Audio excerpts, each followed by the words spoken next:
on this edition of The Fifth Estate. And I glassed along the bank there, it looked like a dirt cloth. Had 3 of them laying there. Oh. I didn't see the incident. My heart was crying. Who told them to take this step? The last location we're aware of for the Patel family in the Greater Toronto area was at a hotel on the 15th. I was just wondering if we could talk to you for a few minutes. I don't want to talk to you. It's a very scary thought to see and hear that they were surveilling them since 2018 and could have prevented the death of the Patel family. I'm Stephen D'Souza at the Canada-US border in southern Manitoba. The discovery of an Indian family frozen to death, their bodies found here huddled together, sent shockwaves across 2 continents and left many people asking a simple question: why? Tonight, we've unearthed new information about the Patel family's journey, and we've tracked a tangled web of human smugglers with possible connections to this case, an international network that police have been watching for years. So why didn't anyone stop and save the Patels? This is The Fifth Estate. The Patels were like so many families. Their world revolved around their son Dharmik and daughter Vihangi. The parents dreamed of a bright future for their family, but it was a dream that would come to a cold and bitter end thousands of kilometers from their small Indian village.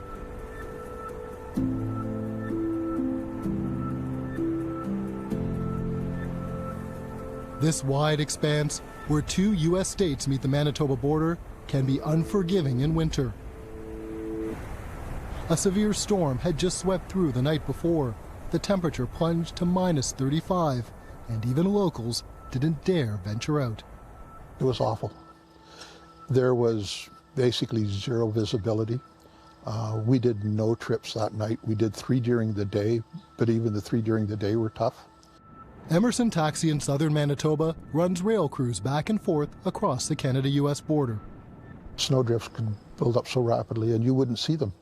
The first thing you'd know was you just hit a drift that was 2, 3, or 4 feet deep or high, and you're busting through it. Well, you know what? You don't want to be out on those nights. The next morning, a U.S. Border Patrol agent stopped a 15-seat passenger van on a highway just south of the Canadian border. 2 passengers in the van, both Indian citizens, were undocumented. The driver, Steve Shand, a Florida resident and former Uber driver, was arrested for transporting illegal aliens. When backup agents arrived, that's when they were getting Mr. Shand and the 2 Indian nationals that were with him, getting that situation taken care of. Then they noticed that there was 5 more individuals walking down the road back here. Richland County Sheriff's Office, Fleury speaking. Yeah, hi, this is Derek from Border Patrol Radio. How are you doing? Pretty good. How are you? Can we get an EMS sent to the gas plant on the 410 there? We got an alien that's suffering from hyperthermia. U.S. Border Patrol agents found 7 undocumented Indian migrants that morning. They had illegally crossed the night before. Though they had only traveled a few kilometers from where they had been dropped off, the migrants tell agents they had been wandering out in the freezing cold for over 11 hours. And they got another one that's hypothermia too. So it's 2. There's going to be another one. He's in another vehicle. Okay. One of the migrants would have her hand partially amputated. U.S. Border Patrol thought they had everyone in custody, but they soon realized that part of the group was still out there. They discovered one of the individuals had a backpack with toddler clothing in it. Well, they didn't have any toddlers that they had rescued out on the road there, so they immediately launched a search and rescue operation. They called the RCMP, and officers on both sides of the border searched the open farmland. Fighting against the harsh conditions, they discovered something terrible in the snow. Well, 5 feet into Canada, there was 3 of them. I didn't see the incident. Oh. Little baby and probably about a 9 or 10-year-old and their father. Oh. They found another body over by the Canadian gas plant here. Oh my. I walked away. So there's 4 up here total, I guess. When I came up here, it stopped blowing snow. Yeah? And I glassed along the bank there. It looked like a dirt cloth. And I said, well, I better walk over and take a look at it, see what it is. Uh-huh. Sure enough, yeah, it was 3 of them laying there. Oh.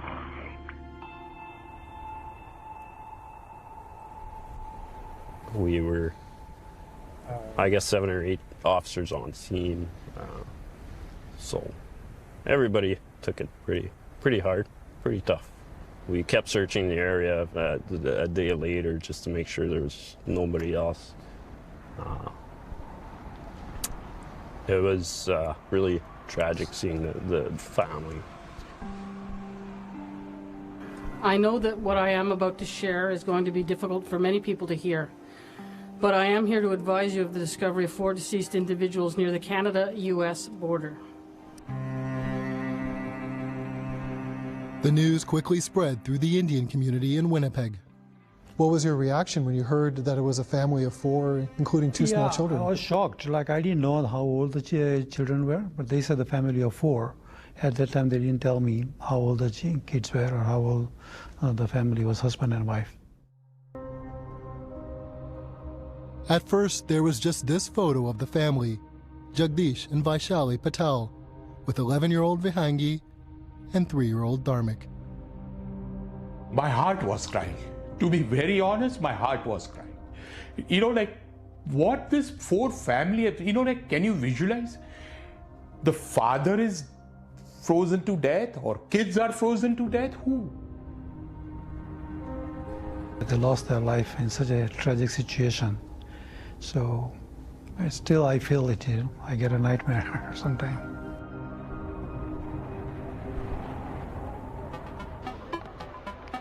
The death of the Patels shed new light on a growing problem along the border. Indian migrants using Canada as a platform to sneak into the U.S. A steady pipeline beginning in India, with every step orchestrated by international networks of human smugglers.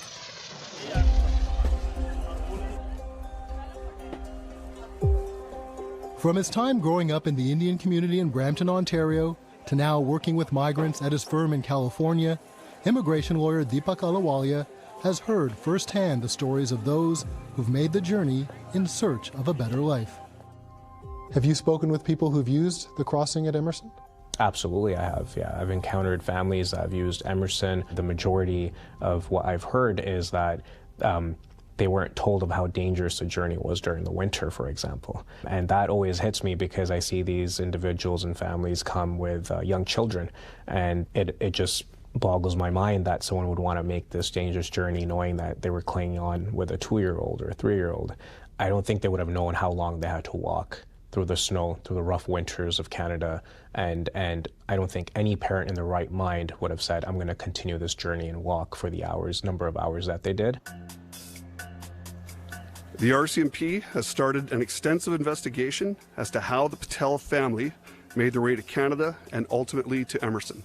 The fact that the Patel family attempted to cross that evening was completely unnecessary and dangerous. And I believe that the person or persons that facilitated that travel need to be held responsible for that reason. 8 months after the Patel's death, the RCMP agreed to give us an exclusive update on their investigation. Leading the effort is Sergeant Gary Bird, a homicide investigator in Manitoba. Our officers had difficulty utilizing vehicles to even follow the same path they were walking on. I believe it's impossible for them to truly understand the dangers and the difficulties they were going to face in order to attempt to cross that border. The RCMP has been trying to construct a timeline of the family's journey. For the first time, we can show you video of the Patels at Pearson Airport on January 12th. Obtained exclusively by the Fifth Estate, these are likely the last images of the family alive. Jagdish, followed by Vihangi, his wife Vaishali, and little Dharmik. They arrived thinking a new future awaited them, but as we'll show you, they likely had no idea what the next few days would hold. The RCMP says someone picked them up and took them to a hotel.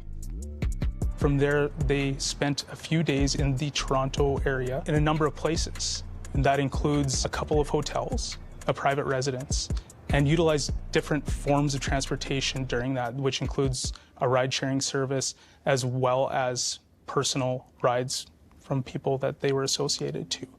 So the last location we're aware of for the Patel family in the Greater Toronto area was at a hotel on the 15th.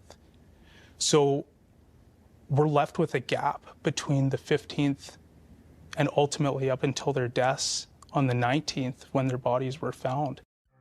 So who exactly shuttled and sheltered the Patels in the Toronto area last January? The RCMP wouldn't reveal that information. A closer look at the airport video shows they arrived wearing only basic winter clothing. And like any parent of a toddler will understand, on top of their luggage, a blue blanket Dharmik has had since he was an infant. It was winter clothing I may consider to wear in -5 degrees Celsius shoveling a driveway. In no way were they prepared, clothing-wise, to attempt to make that journey. Early on in the investigation, some in Winnipeg's Indian community hoped the Patels' relatives would provide answers. A small group from Chicago and India came to Winnipeg for the funeral, but the extended family kept to themselves. I think they were scared of RCMP probably questioning them, asking them about their role in this incident. I don't know whether they were questioned or not, but I think they wanted to stay away from limelight. So you still don't know how they got from Toronto to Manitoba? Did they take a flight? Was it a train? Were they driven? That's correct. We don't know exactly how they got from the Toronto area to Manitoba.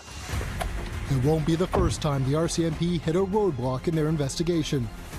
But we found a person who may be able to answer that question. Coming up on the Fifth Estate, what we've learned about an accused smuggler who could have played a role in the Patels' death. It could very well be that this family, the Patel family, their intended destination could have been Blaine, Washington.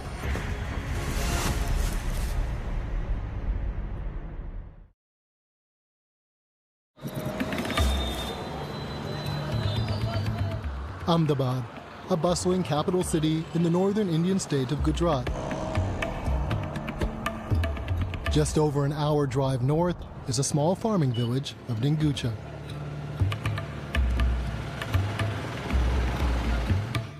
The Patels had built a life here. Photos and video on social media show them celebrating milestones and festivals, surrounded by family and friends. Working with a team of local journalists in India, we are here looking for Jagdish Patel's parents. It quickly becomes clear the Patels aren't the only family in the village who've left. There is no one home here. The people are in America, this woman tells us. The Patels are a couple of houses down. All the house looks a bit familiar. We find Jagdish's mother, Madhu, in the front yard. She is reluctant to speak with us at first. They have largely steered clear of the media. But as our crew talks to her, telling her we're Canadian, she opens up.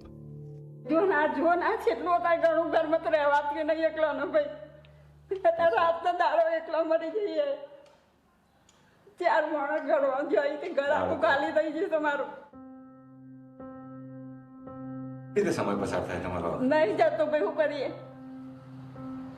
अतः रात में दारू उनका पड़े रोइए से रडू शुरू बहु कमी ये लोगों ने लागती है बहुत दुख सब बहुत दुख लागे सामना बहुत दुख थी सब याद आवे बहुत याद आवी सी रात में दारू हमना में जोइए थे सपना में Eventually, she decides to let us in and calls her husband. On the wall, we find that now familiar photo. In his first televised interview, Jagdish's father, Baldev Patel, struggles to put their nightmare into words. कोई बात कोई उसकी तो कोई बात ही नहीं था कोई लड़के की कोई बात नहीं हो हमारा पूरा ख्याल रखता था पूरी हो गई हमारी जिंदगी पूरी हो गई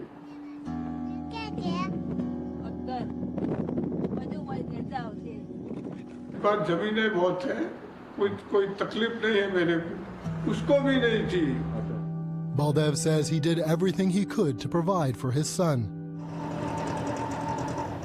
But like many others in the village, he says Jagdish had his heart set on America, lured by the promise of better opportunities for his family. ऐसा कि मैं बच्चों के भविष्य के लिए कनाडा जाऊँ बच्ची पढ़ने में अच्छी थी अच्छा भाई तुम्हारी मर्जी Blocks and blocks of vacant homes were all that's left of those who've looked for opportunity elsewhere. Everyone here knows someone who is left to go to the U.S. The population of Dingucha is just over 3,000.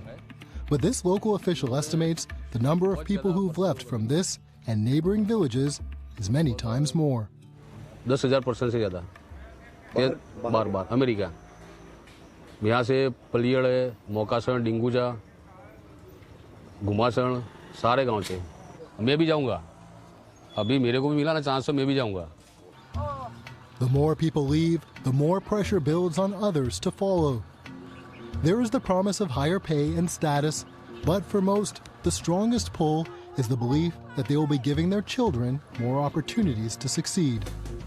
That is what is driving them. And they're seeing, my cousin did this, and my cousin within a year is showing me all of this on social media. I need to do this. And that is actually one of the reasons why I would definitely say from experience, which continues to drive this endless cycle of, well, if he or she can do it, so can I. Jagdish Patel didn't have to look far to find help. There are plenty of businesses looking to capitalize on the desire to go west. But the legal route can take years. Lurking in the background, human smuggling networks with a tempting offer, a fast and easy path out. Just to put into perspective, if that immediate relative were to sponsor their brother or sister in India as of today, they would wait 25 to 30 years to actually get to the United States. 25 to 30 years? Correct. Not months? No, 25 to 30 years. Wow. Yeah. So this is part of the problem, that it's not as easy or simple to make your way to the United States through legal means, and which is why we have this system where a lot of the smugglers actually thrive because they know the need is there.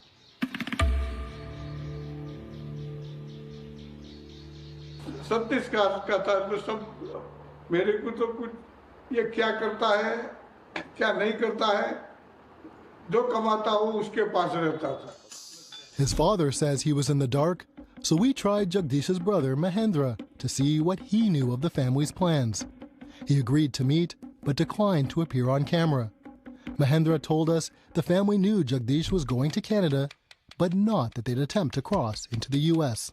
Have your investigators talked to Mahendra Patel, or is it just local law enforcement? Through our liaison officers, our investigators have spoken with Mr. Patel. Has he been helpful? Has he provided any helpful information? Again, I won't be able to get into the specifics of what was told. However, information was obtained from Mr. Patel. But Mahendra Patel did reveal a troubling incident to us.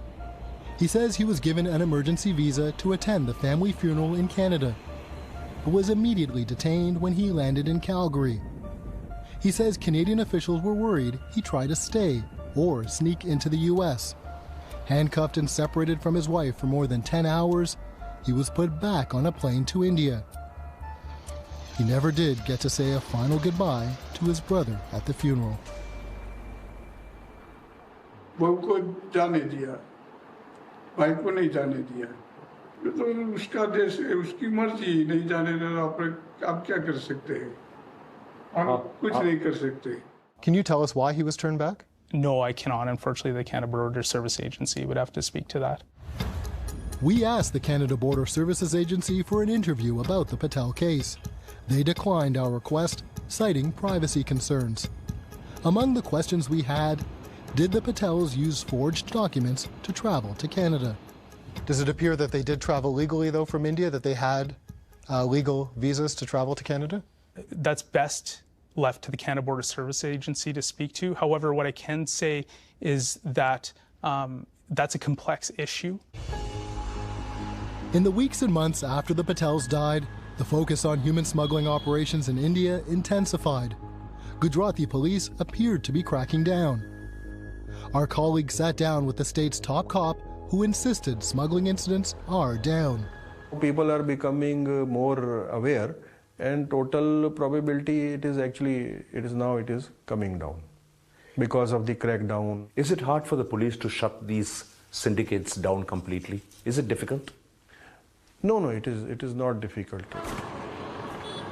I don't think they're all that serious about cracking down on this illegal smuggling network that occurs. So a death may make headlines, may cause a little bit of a stir for a while, but it doesn't actually change the status quo? I mean, there's so many elements that we see in some of these countries, including India, where police corruption does and can occur, where there isn't any incentive for them to shut down all these shops, because they also understand there's the other side of this entire reality or alternative universe that we live in, where once the families and individuals make their way to the United States or Canada, now those are also US dollars and Canadian dollars coming back to India. Right? These are families that are being fed, so it's further feeding them indirectly or directly. Indian police say they're slowing the smugglers down. But even after the Patel's death, new waves of migrants continue to leave. And as we'll show you, many are still using Canada as a springboard to the US, even if it means putting their lives at risk. जाएंगे पक्का जाएंगे उसी गांव से 100 आदमी जाएंगे अभी भी तो अभी जाएंगे जो गांव में बना हो ना वो उधर ही जाएंगे. Months after the Patel's death, there have been lots of people questioned, lots of finger pointing, but no one is behind bars. Indian police blame Canadian officials for dragging their feet and not sharing important information. Initially, we were in touch with the Royal Canadian Mountain Police officers. They had come, they had visited Gandhinagar also, and subsequently we were wanting some documentation from them. So you're telling me it's been almost 10 months right now, but information is still fully yet to come from the Canadian side? Yes. Have you been able to provide information? Are you aware of that? No, I'm not aware of that, but certainly if there's information they're waiting on, that's something that we will provide them. But that's news to you, though, him saying that. At this point, I'm not sure about the validity of that. As Manitoba RCMP try and piece together the Patel's final days in Canada, Baldev Patel says he did speak to his son when they first landed. फिर कोई ऐसा कोई मिल गया होगा उसको तो उसने आगे जाने का कोई प्लान बना दिया होगा. एक वीक तो मेरे को फोन आया, बातचीत भी की, फिर फोन नहीं आया. When we come back, did U.S. Border Patrol arrests push smugglers to take risks that killed the Patels? And did investigators overlook a key suspect that had been in their sights for years? I was just wondering if we could talk to you for a few minutes.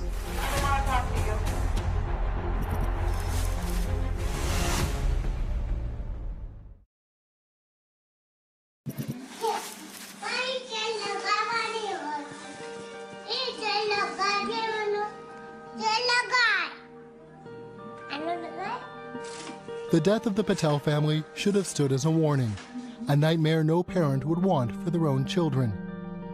But it's since become clear Indian migrants are still trying to get to America through Canada, and smugglers are still putting migrants' lives at risk.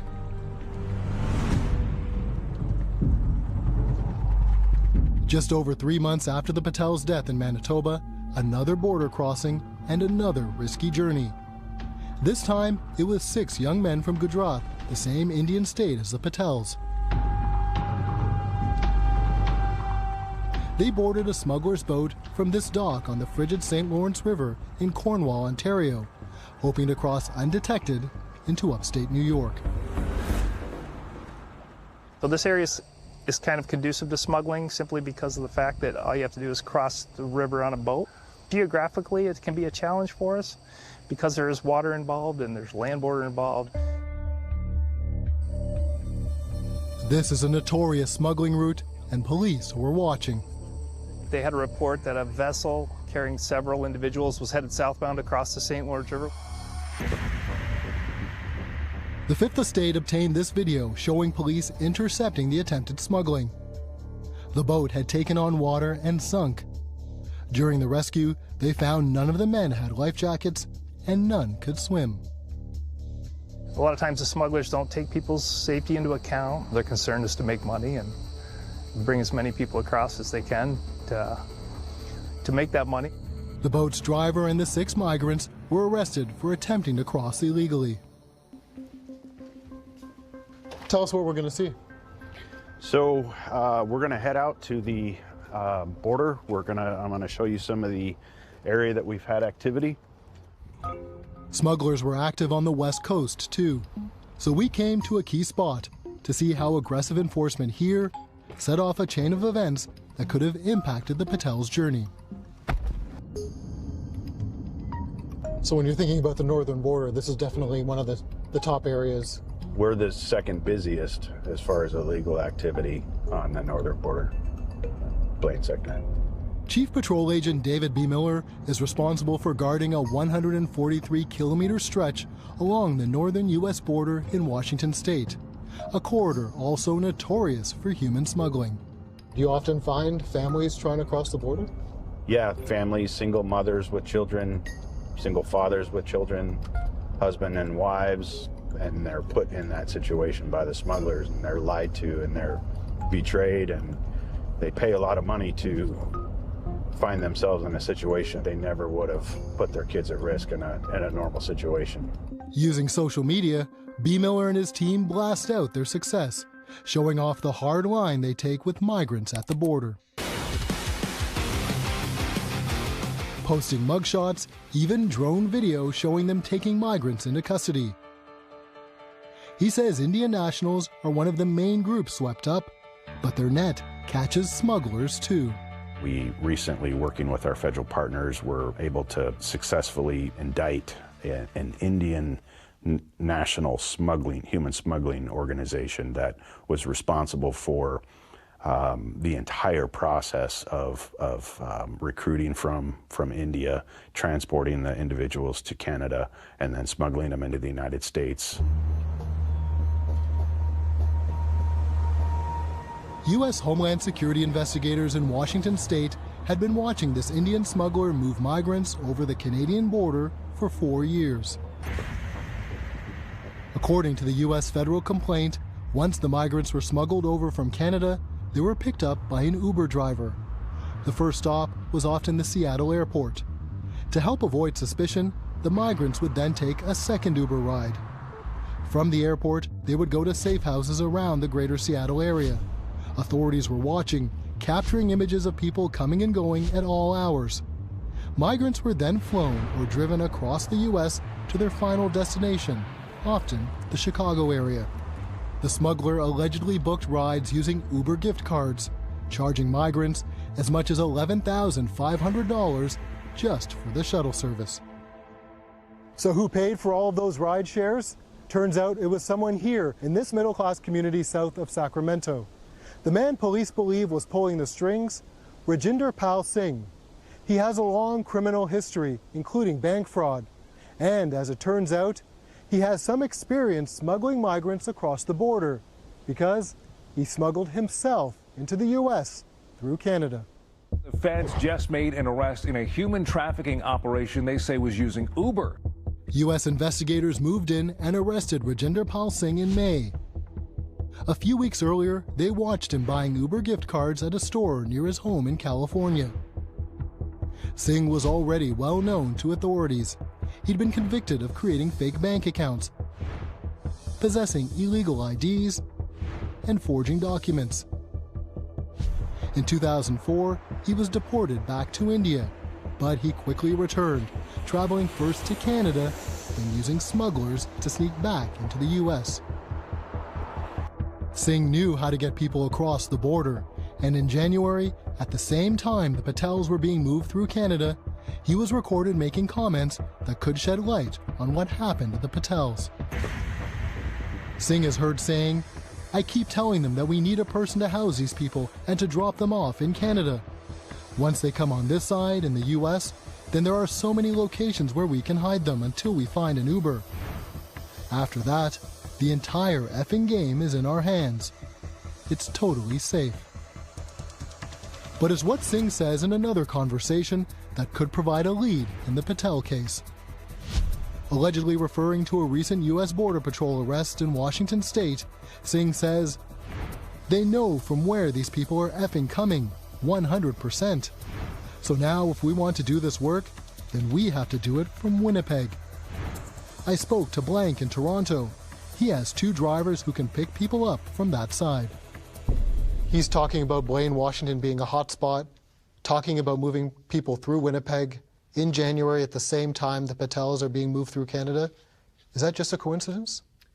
I don't know if it's a coincidence as much as these agents have a vast network of they know which checkpoint is hot right now and which one is maybe not being used as much or frequented, and they will shift them from side to side. It could very well be that this family, the Patel family, could have actually, their intended destination could have been Blaine, Washington, right? And again, it's speculation, but it is, statistically speaking, a lot more frequently used than going through Emerson, Manitoba. So it could have been a last-minute decision.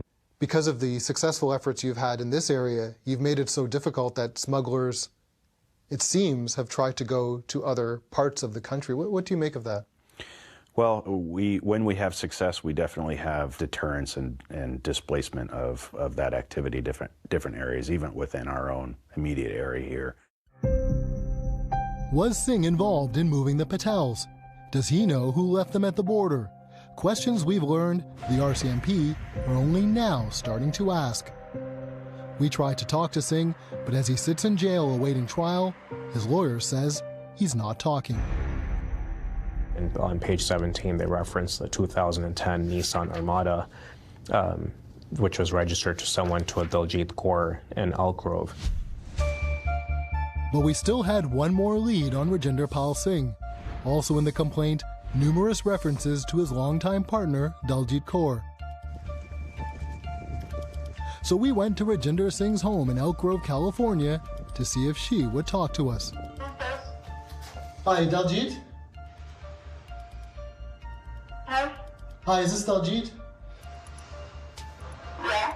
Hi, it's Stephen D'Souza. I'm a journalist with Canadian Television with CBC News. I was just wondering if we could talk to you for a few minutes. I don't want to talk to you. We just want to ask about Rajinder. I know you've talked about how a God-fearing and family man he is. We just want to ask you some questions about who he is. I'd rather just, please just leave. Can we just talk for a few minutes? We just want to learn more about him. Do not come to my place anymore. Otherwise, I have to call the police. You are harassing me. Okay. Okay? Thank you. Leave. All right. Bye-bye. Bye-bye. Right now, leave. Okay.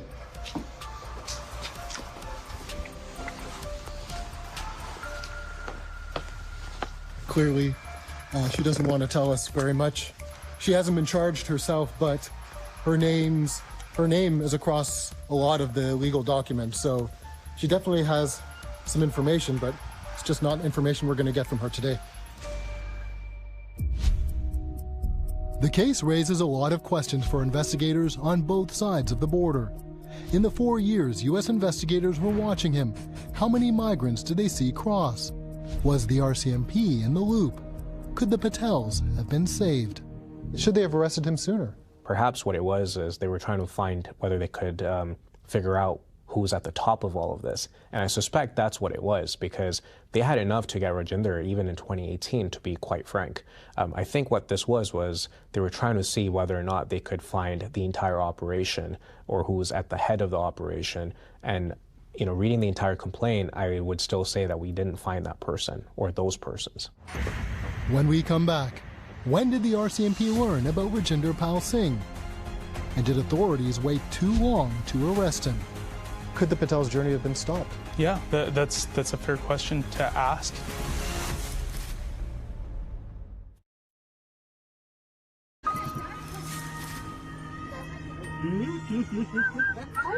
The Patel family dreamed of a new life in America. They arrived in Canada last January filled with hope, believing they were headed for a new start. Now, the family of 4 is dead. And several months after they were found here, the RCMP admit they are a long way from finding those responsible.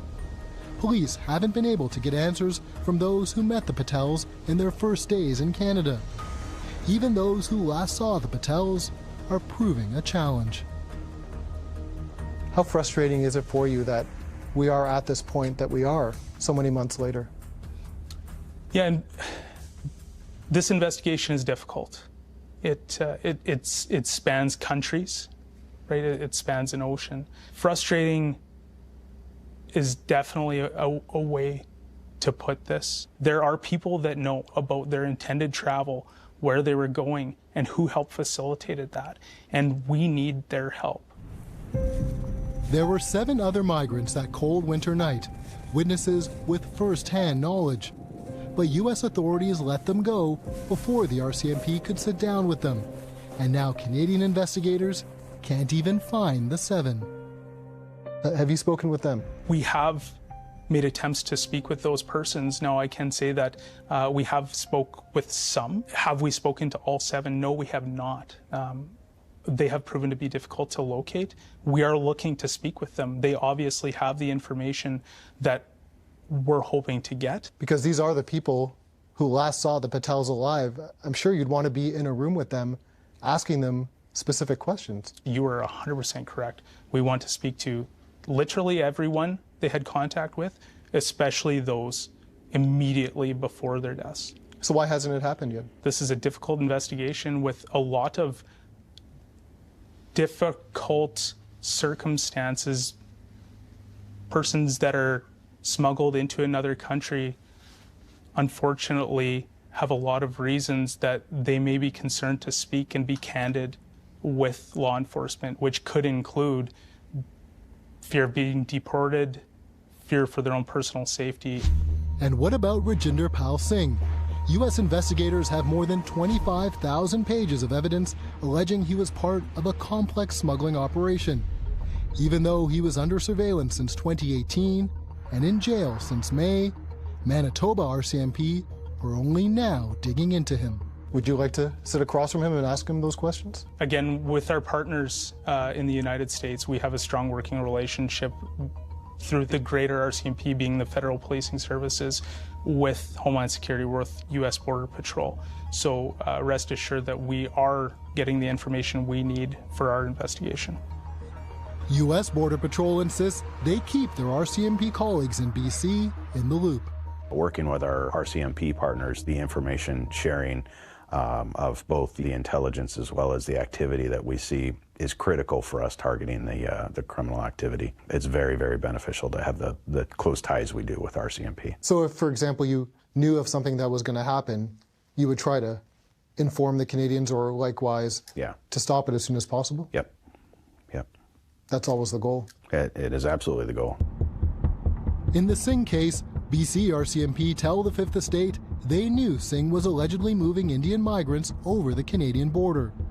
They shared information with their U.S. counterparts, though not actively involved in the investigation. But a few provinces away, we now know Manitoba RCMP had no idea any of this was going on.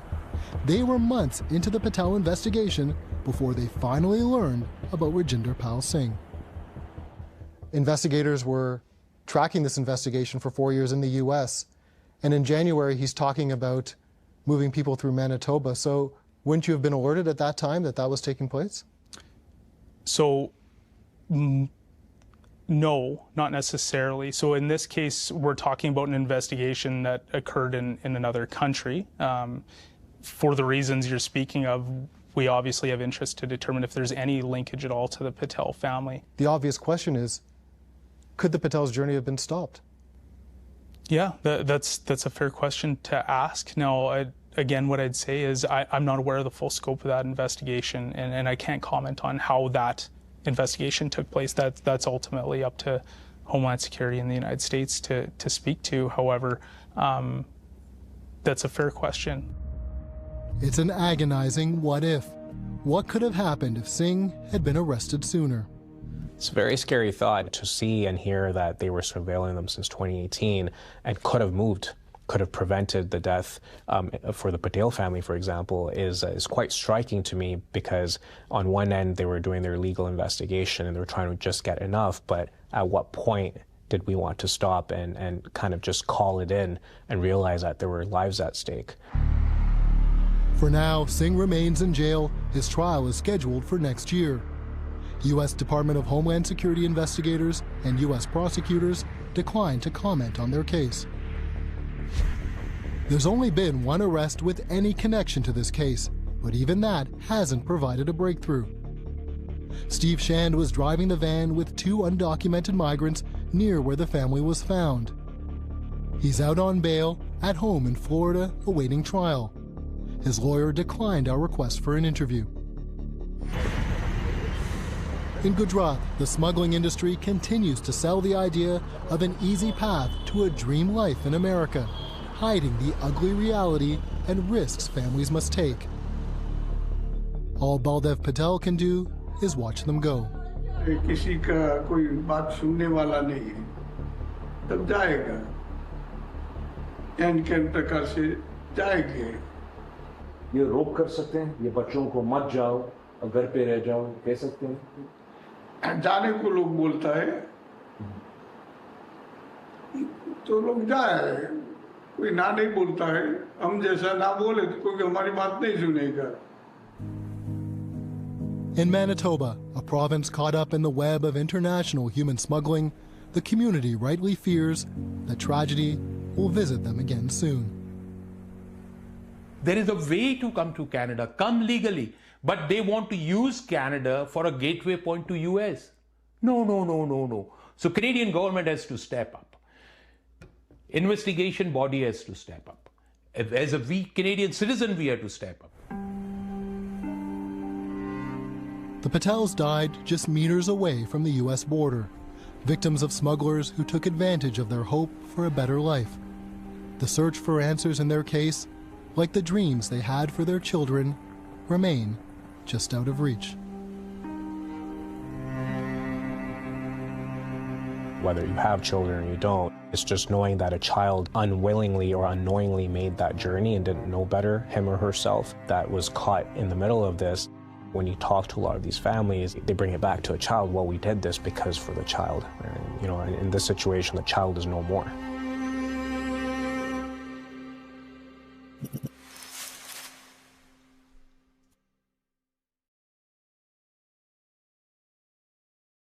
I'm Mark Kelly. You may know them from their majestic temples, or maybe their nostalgic TV ads. Hey! I got you away! How many times do I have to tell you not to slam the door? With 16 million members worldwide, the Mormon Church isn't the world's biggest religion, but it is one of the wealthiest. The Mormon Church will have you to believe that it's a religion that dabbles in business. They are a business dabbling in religion. But has the church built its wealth on the backs of taxpayers in Canada and around the world? What they've done is they've manipulated not only the general congregations, but they've duped governments. People want to bang on the church and say, well, you've got all that money in reserve. Yeah, and it's a good idea for other people to follow that example. I don't believe that rubbish they're peddling. I want my money back. That's next week on The Fifth Estate. If you have a story you think needs to be told, send us your tips to fifthtips@cbc.ca. For a more confidential way to contact us, visit our website at cbc.ca/fifth and click on Secure Drop.